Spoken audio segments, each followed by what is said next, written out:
Welcome back to another video of class 12 chapter 1 relations and functions, and today our topic is binary operations. So before moving on to binary operations, you might be getting confused. What is this binary? Binary is nothing. You will be dealing with two terms. Okay, so you have learned in your lower classes binomial, that is monomial, binomial, trinomial and all. When you say monomial, it's one term. If it's binomial, it is two term. If it is trinomial, it is three terms. So here it said binary operations, so you'll be performing operations on two terms. Okay, in your lower classes, knowingly or unknowingly, if you do it 2 plus 3 plus 4, first you'll solve for 2 plus 3, and when you get the answer, you add up the third term. Okay, so that is 2 plus 3, 5, 5 plus 4, 9. So likewise, you get it solved. Okay, so same way as addition, you can apply subtraction, division. Okay, so what all operators, that is what all operations you perform on two terms? Here we have addition, subtraction, division, multiplication, and don't get confused why here we have less, greater than and less than.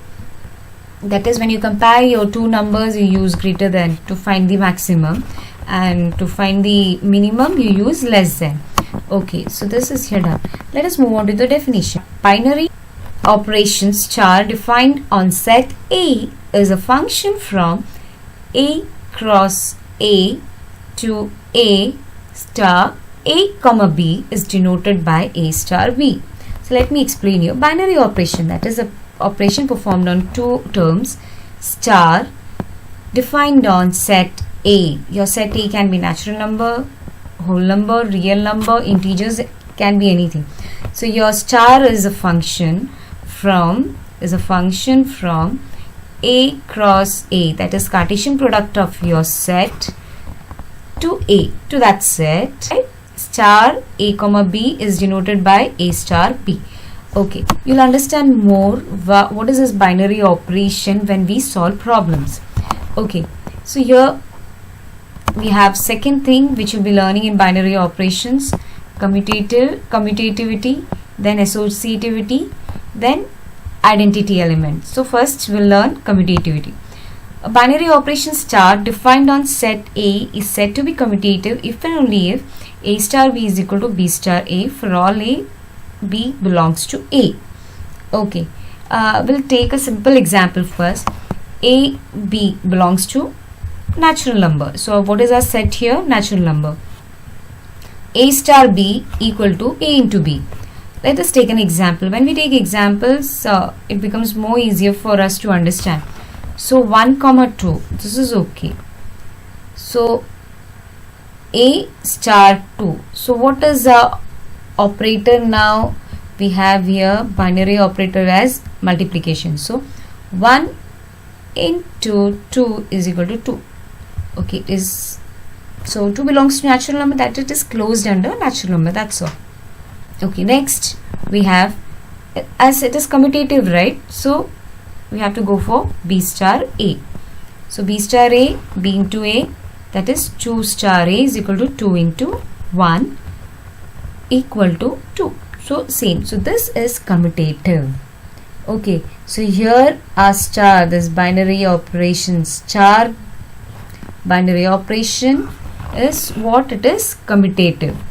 Okay, here now next, A comma B belongs to N, where A star B equal to A minus B. 3 comma 2 and 3 star 2 is equal to 3 minus 2 is equal to 1. Fine, this is okay, but when we interchange it, 2 comma 3 to 2 star 3 is equal to 2 minus 3, but we got it minus 1, which is not equal, so this is not commutative. Next, binary operation star defined on set A is called associative if and only if A star bracket B star C equal to bracket A star B close bracket star C for all A comma B comma C belongs to A. So let us see. Usually when you deal with associativity, we usually have three terms. So with three terms we move on. Let us see a simple example. 2 plus 3, and here we have within a bracket 3 plus 4, that is 2 plus 9 equal to 2 plus 7 equal to 9.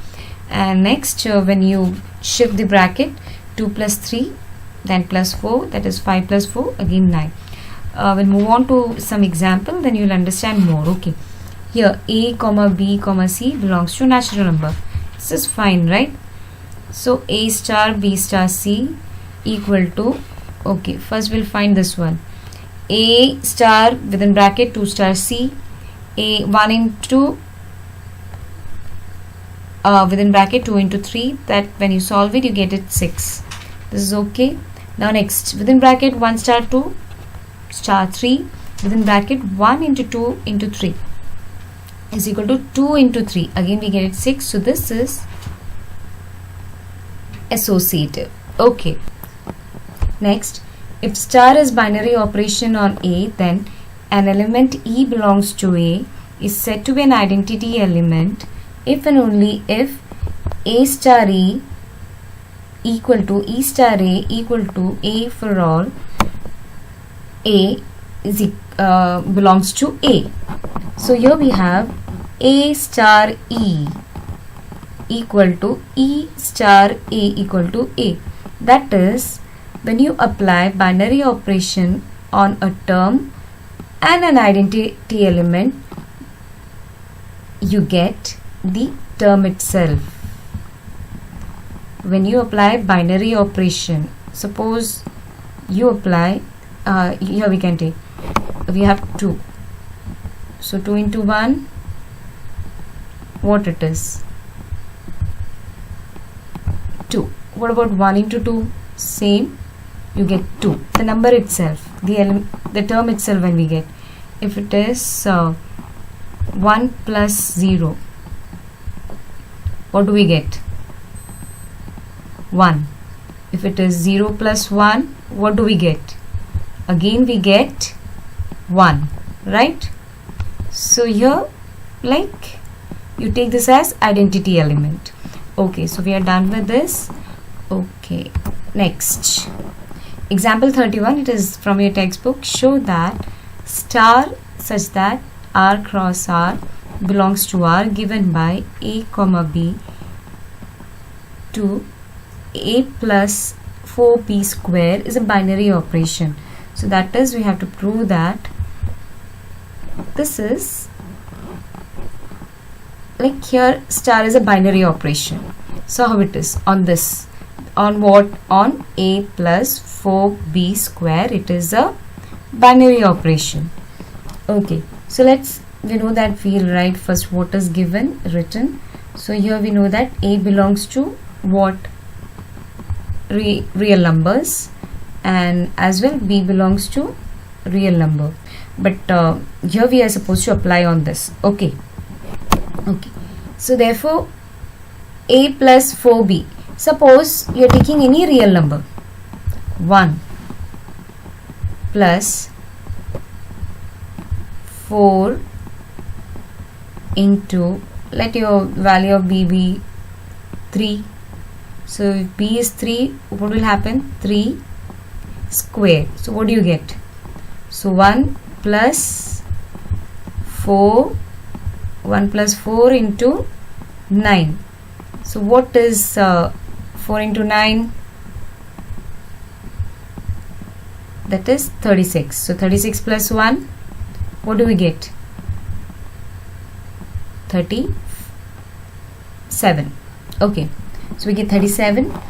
So did we get a real number? Yes. So 37 is a real number. So therefore a plus 4b square is also a real number. When you apply the values, you get a real number. Hence star is a binary operation on R. Okay, that is, when you solve it and when you get it the same, like here a and b belongs to real number, right? So when you solve it, you're getting the value which belongs to real number. So that means yes, star is a binary operation. Example 32. Let P be the set of all subset of a given set X. Show that union such that P cross P to P given by A comma B to A union B and intersection such that P cross P to P given by A comma B, A intersection B are binary operations on set P. So here we have union and intersection as binary operation. So let's see how we can prove that. But let me explain you the question. P is a set of all subsets of given set X. So X is a set where P is subset, set of all subset of what? X. So that means X is a big set. Okay. Show that union P cross P to P given by A comma B, A union B. So given by, so A and B is also some set which is related to P, right? And P is related to P subset of X. Okay. Next, intersection P cross P to P given by A comma B to A intersection B are binary operations on set P. So when we see the question, you're getting like confused and all, right? Let me give a simple numerical example. Before going into the general way of solving it, I'll give you a simple numerical example. Not numerical, I've used letters instead of that. So here we have a set X. As I've said, X is a big set. So X equal to A comma B comma C. So subset of X are, I need not tell you how to find the subsets. A, B, C. Within curly brackets you're supposed to write A comma B, A, C, B, C, A, B, C. Can you forget 5? No. What do you mean by this? Yes, empty set. Empty set is always a subset of any set. So P is a subset of all, P is a set of all subsets of X as it is given in the question. Okay, so hence we can write P equal to, fine. Okay, so for union, take any two subsets. So we'll take any two subsets. So we have taken these two subsets. So let us A, B. So A union B, what do you get? Okay, so can you say this is a subset? It is in P. Yes. So since it is there, you take any example. When you take the union, obviously it will belong to P. So here union is a binary operation. Why? When you get an output and that output belongs to your set, that time that operation is a binary operation. Next, for intersection, same way, take two sets. Okay, A and here we have taken BC, then A intersection BC. In intersection do we have? No. What do we have this? Can you tell me? Yes, it is our empty set, that is 5. I didn't write the symbol, instead of that I wrote empty, that is within curly bracket, no elements. So you should know like both the ways we can write. So hence we know that this empty, this subset, this one belongs to, it is in P. So hence intersection is a binary operation. So we'll go to the general form, we'll go back.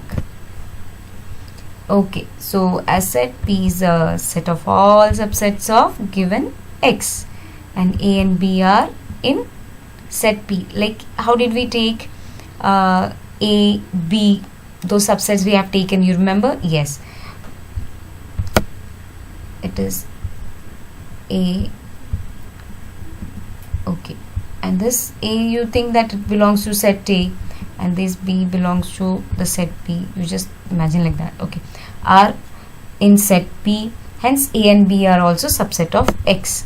Okay, so for union such that P cross P to P given by, okay, from the question itself we have written, so A union will be a subset of X. So union of subset is also a subset. So hence A union B will be in set P, and union is a binary operation. Now did you understand? Like previously I took the numeric example along with the letters in the set so that you understand this question. So what we are doing over here. Okay, next, see, when you're solving binary operation, it's better like more than numerical examples. If you solve in this way, it's better actually. Okay, for intersection, intersection P cross P to P given by, okay, AB, A intersection B. A intersection B will be subset of X. Intersection of subset is also a subset. Hence, A intersection will be in set P, and intersection is a binary operation. There, instead of this, what did we take the example? For union, we took A and B, and for intersection, what did we take? A, B comma C, and we got an empty set. So which is also a subset of what, which is a set in P. Hence intersection is a binary operation. Okay, so we complete this example 31. Next, move on to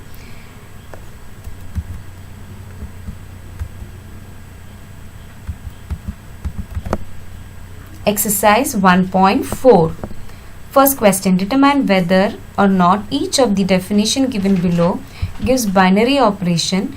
In the event that star is not a binary operation, give justification for this. Okay, so your first question is on Z plus, define star by A star B is equal to A minus B. So now your star will be A minus B. Okay, so here what is the Z plus? All non-negative integers which begins from 0, 1, 2, 3, 4, etc. Solution, always write the first part. Next, so A comma B, that is our elements, belongs to positive integers. Okay, so here we have what, 1, 2.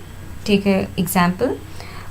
This for your understanding I have taken. Okay, so 1, 2 I have taken. So 1 star 2 is equal to 1 minus 2, where you got minus, that is negative 1, which does not belong to Z plus.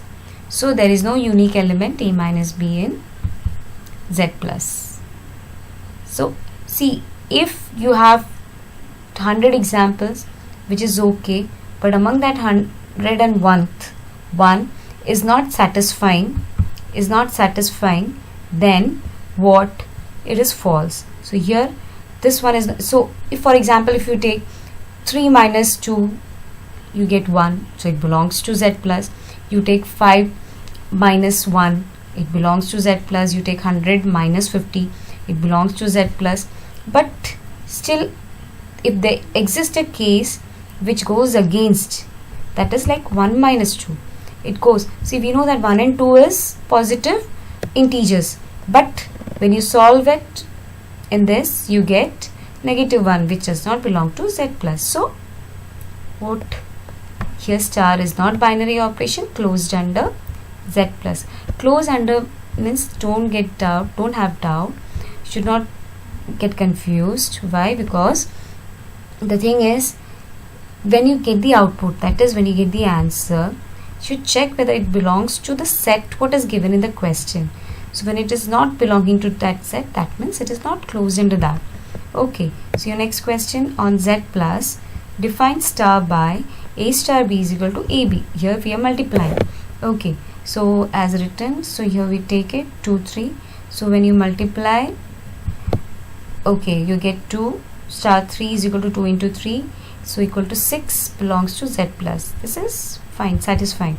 Here see, always remember your A and B belongs to Z. Okay, so whatever value you are taking, it should belong to your set. But along with that, your output, that is your answer, should also belongs to that set given in the question. If it is satisfying overall, then only your that star is what you call binary operation, closed and that under that particular set. So there is unique element AB in Z star. So star is binary operation closed under Z. Next on R, that is set of real numbers. Define star by A star B is equal to AB square. Solution. Okay, given we have written, fine, A comma B belongs to R. There is a unique element AB square in R. This we can see, this also without example if you write, fine, but when you're writing, it should be the correct one. Here no need of example, you take any value, it obviously it will belong to R. For example, A is 3, okay, we'll take it as negative 3, and your B is negative 4. When you solve it, 3 minus 3 into negative 4 square. So negative 4 square will be what? 16. That is negative negative positive, that is 4 into 4, 16. So minus 16 into 3, what is the answer? Negative 48. Okay, so does it belong to your real number? Yes. So you take any value, obviously it will belong to your real number. Star, so here star is binary operation closed under R. Now next, on Z plus, define by A star B equal to modulus of A minus B. Solution on Z plus, you have written the question, that is as given, you have written. So A comma B belongs to Z star. There is a unique element, modulus of A minus B in Z star. Why? Nothing, just check the example. 3 comma 4 implies 3 star 4. Modulus of 3 minus 4 gives you modulus of negative 1, and when it comes out of the modulus, you get the positive integer which belongs to Z plus. So that means here star is binary operation closed under Z star. Fifth one, on Z plus, define star by A star B is equal to A. So we have one and only one element that we know that it belongs to Z plus. So there is a unique element A in Z star. So star is binary operation closed under A, Z star. So you take A as 4. So obviously that 4 will belong to Z star. So here we complete the first question in your exercise 1.4.